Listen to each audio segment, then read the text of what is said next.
할렐루야. 오늘도 주의 성전에 잘 오셨습니다. 옆에 분과 인사하겠습니다. 주의 이름으로 사랑합니다. 한 번 더 인사할 때 하나님이 함께 하십니다. 하나님이 함께 하십니다. 앞에 있는 화면을 보고 오늘 설교 제목도 힘차게 같이 한번 읽겠습니다. 시작. 다시 사랑으로 시작하라. 다시 사랑으로 시작하라. 이 말씀으로 오늘도 큰 은혜 주실 줄로 믿습니다. 전 세계에서 초밥과 회를 제일 좋아하는 나라가 있습니다. 그 나라가 어디냐? 일본입니다. 일본. 자부심이 대단합니다. 전 세계 어딜 가도 가장 번화가에 일식집은 다 있습니다. 이 물고기에 대한 자부심도 어마어마합니다. 그 중에서도 어떤 물고기를 행운의 물고기로 생각하느냐? 바로 참치입니다. 참치. 일본 사람들 참치를 정말 좋아합니다. 새해에 이 첫 번째 참치, 행운의 참치를 누가 사느냐가 제1면에 보도될 정도로 이슈가 된다는 거예요. 그래서 제가 얼마나 큰 건지, 얼마나 대단한 건지 한번 찾아봤습니다. 그랬더니 사진을 제가 구할 수가 있었습니다. 행운의 참치라고 알려진 그 참치 얼마나 대단한지 사진 한번 보여주시죠. 이겁니다. 생각보다는 안 컸습니다. 크기 가지고는 안 놀랬습니다. 그런데 가격 듣고 놀랐습니다. 이 새해 첫 번째 행운의 참치 가격이 얼마였느냐? 47억. 놀래주셔서 감사합니다. 아니, 참치 한 마리가 47억이었어요. 기자가 물어봤습니다. 사장님, 왜 이렇게 비싸게 사셨습니까? 그랬더니 이 스시집 사장님이 이렇게 말했습니다. 이 참치가 올해 첫 번째 참치입니다. 행운의 참치를 잘 사두어야 앞으로 장세가 잘 될 겁니다. 그리고 마지막으로 이렇게 말했습니다. 저는 참치를 사랑합니다. 제가 이 말 듣고 깨달았습니다. 아하, 사랑하면 아끼지 않는구나. 얼마 전에는 한 연예인이 나와서 자기 집을 소개했습니다. 집에 보니까 집에 돌이 가득했습니다. 돌 모으는 사람이었어요. 여러분들 오해하시면 안 됩니다. 돈을 모으는 사람이 아니라 돌을 모으는 사람이었습니다. 고상하게 표현하면 수석을 수집했습니다. 거실에도 돌, 안방에도 돌, 마당에도 돌만 가득했습니다. 그런데 돌만 보면 이 사람이 또 돌을 사는 거예요. 이 아내가 이 모습을 보고 이혼하자고 할 정도였습니다. 사람들이 궁금해했습니다. 집에 있는 돌, 예쁜 돌 얼마냐고 물어봤더니 그분이 예쁜 돌 하나가 8억이라고 이야기했습니다. MC가 물어보았습니다. 자, 그렇다면 8억 주면 이 돌을 팔 겁니까? 그때 서른도 씨가 대답했습니다. 누군지를 말해버렸네요. 서른도 씨가 말했습니다. 10억 줘도 안 팝니다. 나는 이 돌을 작품으로 생각하고 돌을 사랑합니다. 제가 다시 한번 깨달았어요. 아하, 사랑하면 아끼지 않는구나. 어떤 방법을 써더라도 자기 옆에 두고 싶은 거예요. 저는 올 한 해 여러분들이 사랑이 많으시길 바라요. 그런데 세상 것 사랑하지 말고 예수님과 사랑에 빠지실 수 있기를 주님의 이름으로 축원드립니다. 예수님 사랑이 최고입니다. 제가 이번에 그 가능성을 봤습니다. 이번 특세에 정말 많은 분들이 나오셨어요. 그중에 어떤 분은 특세에 빠질까 봐 교회에서 주무신 분도 계셨고 카풀에서 오신 분은 기본이었고 멀리서 오시느라고 새벽 3시에 일어나서 준비한 분도 있었습니다. 제가 그 이야기를 듣는데 담임 목사로서 감동이 되었습니다. 마지막 날에 여러분들 현수막에 보는 것과 같이 교회 학교 특송이 있었습니다. 마지막 날 토요일 날 아이들이 많이 나왔어요. 그때 초등학교 1학년 아이가 나와서 새벽에 일어나 졸리니까 이 앞자리에서 하품을 했습니다. 그런데도 얼마나 예쁘던지 하나님이 보시기에는 그 하품도 찬송소리처럼 들으셨을 것 같아요. 제가 안수기도를 하는데 그 초등학교 1학년생이 삐뚤빼뚤 큰 글씨로 기도 제목을 써왔습니다. 그 기도 제목을 제가 말씀드리겠습니다. 하나님, 저 초등학교에 들어가는데 좋은 친구들 많이 만나게 해 주세요.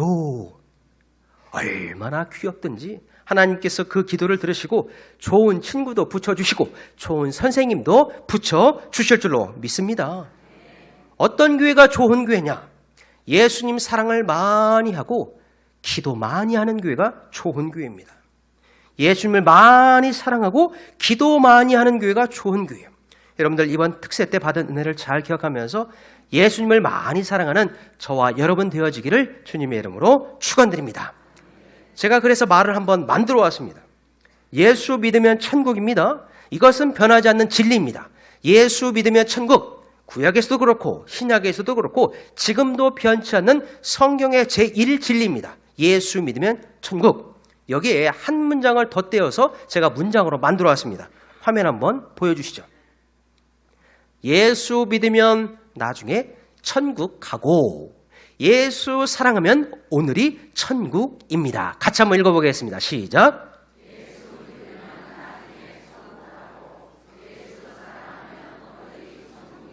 할렐루야.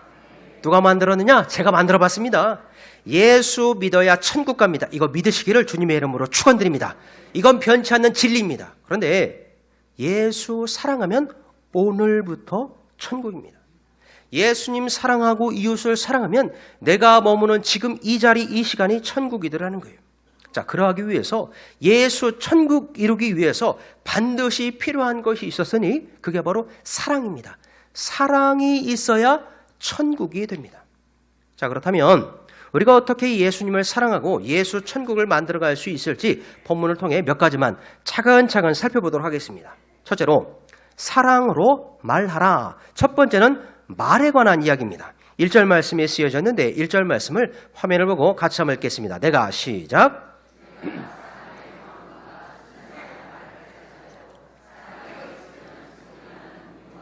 울리는 꽹과리가 되고 사랑을 정의하면서 가장 먼저 나오는 것이 말입니다. 말. 사랑은 말과 깊은 연관이 있습니다. 1절에도 보면 다양한 말이 나옵니다. 제가 간단히 정리해 드리겠습니다. 먼저 사람의 방언입니다. 사람의 방언. 이거는 무엇이냐? 각 나라, 각 지방마다 그들이 태어나서 배운 그 언어, 외국어를 이야기하는 것입니다. 성경적인 표현으로 이야기하면 난곳 방언. 난곳 방언이 무엇이냐? 앞에 태어를 붙이면 의미가 선명합니다. 태어난 곳 방언. 어렸을 때부터 배운 언어. 이 언어에는 지식의 말, 경험의 말이 다 들어있습니다. 그게 바로 사람의 방언입니다. 1절 말씀에 또 한 가지의 말이 쓰여져 있습니다. 바로 천사의 말입니다. 이게 바로 성령의 은혜를 받고 할 수 있는 하늘의 언어입니다. 천사의 말, 하나님께 받고 사람들에게 전달해주는 말입니다. 이 말은 어떤 말이냐? 신비한 말이고 능력 있는 말이고 예언의 말입니다. 이게 바로 천사의 말입니다. 그런데 아무리 사람의 방언을 잘 이야기하고 천사의 말을 아무리 잘 이야기하더라도 사랑이 없으면 꽝이라는 거예요. 아니, 좀 더 성경적인 의미로 직설적으로 말씀드리겠습니다. 사랑 없는 말은 시끄러운 꽹과리 소리와 같다.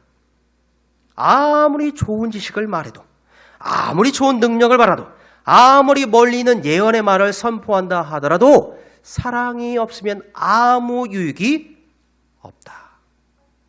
이 말이 고린도 교회에서는 꽤나 충격적인 말이었습니다. 왜 그랬느냐? 고린도 교회 안에 지식과 능력 있는 사람들이 많이 있었습니다. 특히나 고린도 교회는 다양한 은사 충만한 사람들, 은사 받은 사람들이 많이 모여있는 교회로 유명한 교회였습니다. 은사자들이 정말 많이 있었습니다. 그런데 오늘 말씀 이야기하는 건 아무리 은사가 많더라도 아무리 능력이 많더라도 그 안에 사랑이 없으면 아무것도 아니라. 그럼 어떻게 말해야 되느냐? 이 말을 듣고 잘 기억해 주시기 바랍니다. 예수님처럼 말하라. 모든 말을 할 때는 예수님처럼 말하라는 거예요. 지식 없어도 괜찮습니다. 능력 없어도 괜찮습니다. 말할 때에 예수님의 사랑이 담기면 그 말이 천사의 말보다 더 아름답다라는 거예요. 말이 이렇게나 중요합니다. 사랑을 설명하면서 가장 먼저 나오는 게 말이었습니다. 말. 얼마 전 배우 안성기 씨의 장례식이 있었습니다. 이번 장례식을 제가 뉴스를 통해 보면서 그분이 얼마나 훌륭한 삶을 살았는지 다시 제가 보게 되었습니다.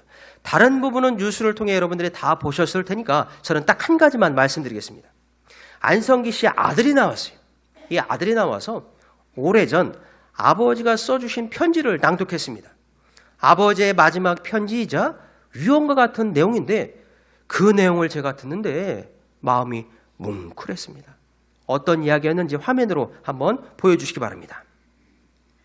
안성기 씨가 아들에게 남긴 유언이자 마지막 편지입니다. 아들아, 남을 사랑할 줄 아는 사람이 되어라.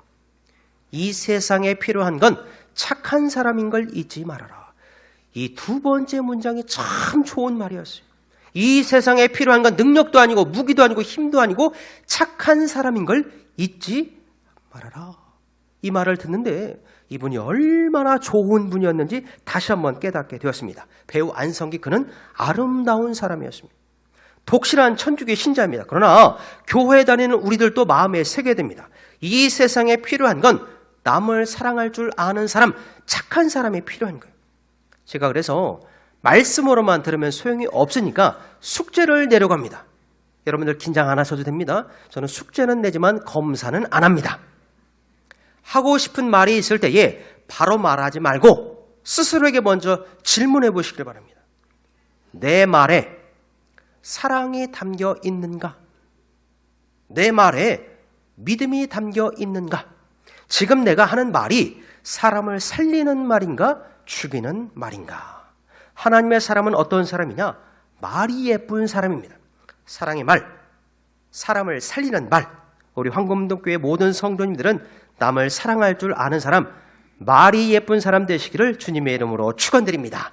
사랑합니다. 고맙습니다. 감사합니다. 예쁜 말이 있는 교회는 반드시 부흥하게 되어 있습니다. 자, 둘째로 사랑의 정의입니다. 사랑으로 행하라. 첫 번째가 사랑으로 말하는 것이었고 두 번째가 사랑으로 행하는 것이었습니다. 3절 말씀에 쓰여져 있는데 3절 말씀도 마저 읽겠습니다. 내가 시작.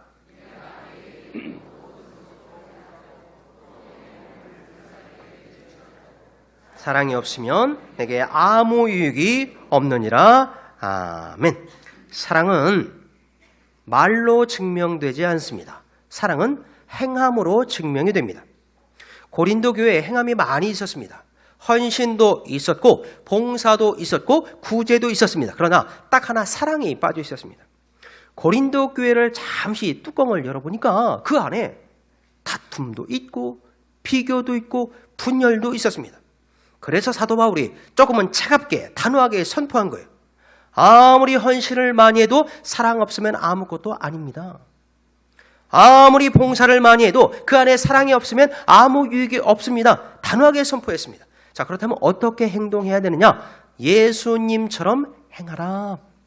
무슨 일을 할 때는 예수님의 사랑으로 행하라는 거예요. 제가 예수님처럼 행동한 사람을 한번 떠올려 봤습니다. 그때에 가장 먼저 생각나는 사람이 한 명 있었습니다. 참고로 저는 모르는 분입니다. 그게 누구냐? 지금 미국에서 한인교회 목회를 아주 잘하시는 젊은 목사님 이야기입니다. 이분이 개척교회 목사님 아들인데 이 목사님이 미국에 넘어가서 개척교회를 시작했습니다. 출발할 때는 딱 3가정이 있었습니다. 3가정. 그런데 지금은 수천 명이 모이는 엄청난 교회로 부흥을 한 거예요. 이 목사님 아버님이 개척교회 목사님이셨습니다. 그 간증 이야기를 제가 듣게 되었는데 감동이 되었습니다. 자, 아버지가 개척교회를 하니까 늘 힘이 들었습니다. 늘 부족했어요. 그리고 개척교회 해보신 분들은 알 거예요. 이사를 너무 많이 자주 갑니다.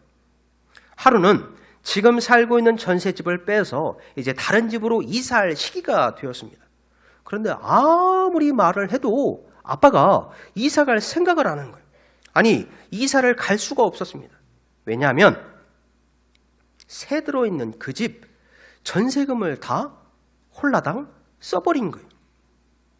사모님도 그렇고 그 집에 있는 자녀들에게도 그렇고 한마디 말도 없이 전세금을 다 써버렸습니다. 이사를 가야 되는데 다 써버린 거예요. 그 소식을 듣고 사모님도 그렇고 자녀들도 그렇고 너무나 놀랐습니다. 아빠가 미워지기 시작한 거예요. 우리 아빠가 투자를 했나? 고스톱, 화투를 쳤나? 이 많은 돈을 어디다 다 써버렸느냐? 그런데 알고 보니까 그게 아니었습니다. 이 개척교회 목사님이 자기도 힘든데 자기보다 훨씬 더 어려운 상가 목사님을 만나서 식사를 하고 있었습니다. 그런데 이 상가교회 목사님들이 이런 말을 하는 거예요. 나는 평생 목회를 하면서 한 번도 성지순례 못 가고 목회를 끝낼 수도 있겠다. 어려운 교회니까 그럴 수 있습니다. 상가교회 목사님이 의미 없이 그냥 한 말이에요. 나는 목회하면서 성지순례 한 번도 못하고 목회 끝낼 수도 있겠다. 그런데 이 말이 이 목사님 귀에 쏙 꽂혔습니다. 그래서 아무에게도 상의하지 않고 가족들에게 말하지 않고 자기 집의 유일한 재산이었던 전세금 얼마였느냐? 5천만 원을 빼버렸습니다. 그리고 그 돈으로 상가교회 목사님, 사모님 몇 가정을 추천해가지고 성지순례를 보내준 거예요. 그 돈은 어떤 돈이었느냐? 자기 집 이사할 전세 보증금이었습니다. 그런데 그 돈으로 옆에 교회 다 써버린 거예요. 집안이 발칵 뒤집혔습니다. 아빠는 정신이 있는 거냐 없는 거냐? 지금 누가 누구를 도와주냐? 우리 집도 형편이 어려운데 아버지 목사님 너무나 미워했습니다. 이 목사님 가정이 그 일 후에 더 어려워져서 전셋집 빼고 월세방으로 이사 갔습니다. 그럼 이 목사님은 왜 그렇게 했느냐? 이유는 간단했습니다. 눈에 밟혀서. 자기도 개척교회인데 더 어렵게 생활하는 상가교회 목사님들 너무나 존경스럽고 사랑스러워서 그 돈을 성지순례 보내는데 다 써버린 거예요. 자, 그렇게 시간이 한참 흘렀습니다. 이 아들 목사님이 미국에 갔습니다. 그리하여 개척을 했는데 사람들이 구름대와 같이 몰려왔습니다. 하나님의 은혜로 한인교회에서 출발했는데 미국 백인들이 다니는 현지교회를 사게 된 거예요.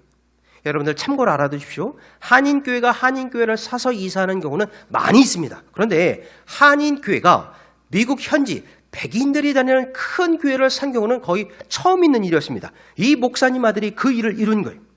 수천 명의 성도들이 모여서 감격스럽게 은혜롭게 입당 예배를 드렸습니다. 그런데 그때 나이가 지긋이 드신 노신사 몇 분이 이 목사님을 찾아왔습니다.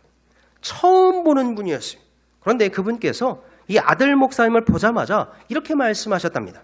나는 목사님이 잘 될 줄 알았습니다. 처음 보는 분이 그런 말을 하니까 이해가 안 됐습니다. 잘 될 줄 알았다. 처음 보는 노신사분께서 그런 말을 하니까 당황스러웠습니다. 그랬더니 그분들이 이렇게 말을 이어갔습니다. 제가 바로 목사님 아버지가 그때 성지순례 보내준 상가교회 담임 목사였습니다. 그때 우리 부부가 눈물 흘리면서 성지순례 다녀왔습니다. 우리 부부가 보답할 길은 없고 그때마다 새벽 제단에 나가서 그 목사님 자녀들을 위해서 기도했습니다. 저희는 목사님 아들이 잘 될 줄 알았습니다. 이 이야기를 듣는데 그 목사님 아들 소름이 돋았습니다. 자기 집 전세금 빼서 상가교회 목사님들 성지순례 보내줬습니다. 가족 몰래 그랬습니다. 그래서 평생 아버지 미워하면서 살았습니다. 그런데 알고 보니까 그때 심은 사랑의 씨앗이 자기 목회에서 꽃이 피고 있다는 거예요. 그때 이 아들 목사님이 깨달았습니다. 내 목회가 지금 이렇게 잘 되는 것, 내가 많이 배워서 그런 것도 아니고, 내가 능력이 있어서 그런 것도 아니고, 내가 잘나서 그런 것도 아니고, 아버지가 사랑으로 심은 것 내가 대신 거두고 있구나. 여러분들 이 말씀을 듣고 이제부터 사랑으로 많이 심으실 수 있기를 주님의 이름으로 축원드립니다. 사랑으로 심은 것은 반드시 열매 맺게 되었습니다. 설령 원수가 나를 이유 없이 미워해도 예수님처럼 사랑으로 갚아야 됩니다. 억울해도 손해봐도 원수는 내 손으로 갚는 게 아닙니다. 여러분들 듣고 기억하시기 바랍니다. 원수는 하나님이 갚아주십니다. 내 할 도리는 무엇이냐? 사랑으로 갚는 거예요. 우리 황금동교회 모든 성도님들은 모든 것 사랑으로 갚으실 수 있기를 주님의 이름으로 축원드립니다. 마지막 세 번째가 결론입니다. 첫 번째 사랑으로 말하라. 두 번째 사랑으로 행하라. 세 번째가 제일 어렵습니다. 우리 세 번째 대지는 화면을 보고 같이 한번 읽겠습니다. 시작. 사랑으로 참으라. 7절 말씀에 그 부연 설명이 되어져 있는데 결론 말씀 9절 한 목소리를 읽겠습니다. 모든 것을 시작.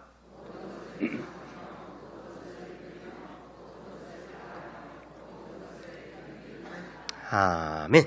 제가 사랑이 무엇인지 한마디로 정리해드리겠습니다. 사랑은 참는 것입니다. 다시 한번 말씀드립니다. 사랑은 참는 것입니다. 아니, 사랑하면 참을 수 있게 됩니다. 이게 얼마나 중요한지 7절 한 구절에 4번이나 반복되어 있습니다. 참아주고, 믿어주고, 바래주고, 끝까지 견디어주는 것, 이게 바로 참 사랑입니다. 이 사랑의 모습을 완벽하게 보여주신 분이 딱 한 분 계십니다. 그게 누구냐? 예수 그리스도. 예수님은 우리를 참아주셨고, 우리를 믿어주셨고, 우리를 바래주셨고, 끝까지 견디어주셨습니다. 여기서 말하는 우리가 누구냐? 죄인들입니다. 불의한 종들이에요. 지금 예배드리는 저와 여러분들이 바로 우리입니다. 예수님은 우리의 말 다 듣고 계셨어요. 예수님은 우리의 행동을 다 아셨습니다. 예수님은 우리의 마음과 계획도 다 알고 계십니다. 그럼에도 불구하고 포기한 적이 한 번도 없으셨습니다. 끝까지 우리를 품어주셨어요. 이게 바로 예수님의 십자가 사랑입니다. 십자가 사랑은 억울한 일입니다. 손해보는 것 같습니다. 지는 것 같습니다. 그런데 시간이 지나면 그렇지가 않습니다. 이 십자가 사랑으로 용서받는 것이고, 이 십자가 사랑으로 화평이 이루어지는 것이고, 이 십자가 사랑으로 구원이 완성된 것입니다. 오늘 말씀의 결론은 무엇이냐? 바로 예수 그리스도의 십자가 사랑입니다. 교회는 다른 것 아닙니다. 십자가 사랑 위에 세워진 것이 교회입니다. 제가 이제 여러분들에게 마지막으로 묻겠습니다. 나는 올 한 해에 어떤 마음으로 살 것인가? 이제 사랑으로 살 것인가? 아직 남은 미움으로 살 것인가? 다시 한번 묻겠습니다. 나는 올 한 해 어떤 마음으로 살 것인가? 이제 말씀 듣고 사랑으로 살 것인가? 아직도 남아있는 미움으로 살 것인가? 오늘 설교 제목입니다. 다시 사랑으로 시작하라. 이제 푸시기 바래요.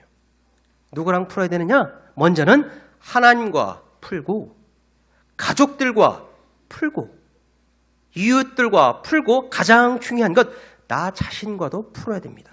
푸는 것 쉽지 않습니다. 쉬운 일 아닙니다. 그때마다 예수 그리스도의 십자가 사랑을 떠올리시길 바랍니다. 그때 그 순간 사랑의 종소리가 울릴 것입니다.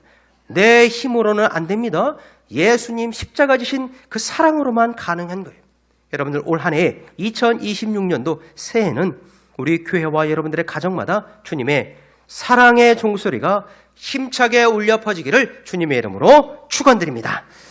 이 시간 결단의 찬양을 올려드리겠습니다. 사랑의 종소리, 우리 교회에, 우리 가정에, 우리 모든 생업의 자리에 사랑의 종소리가 울려 퍼지게 하여 주시옵소서.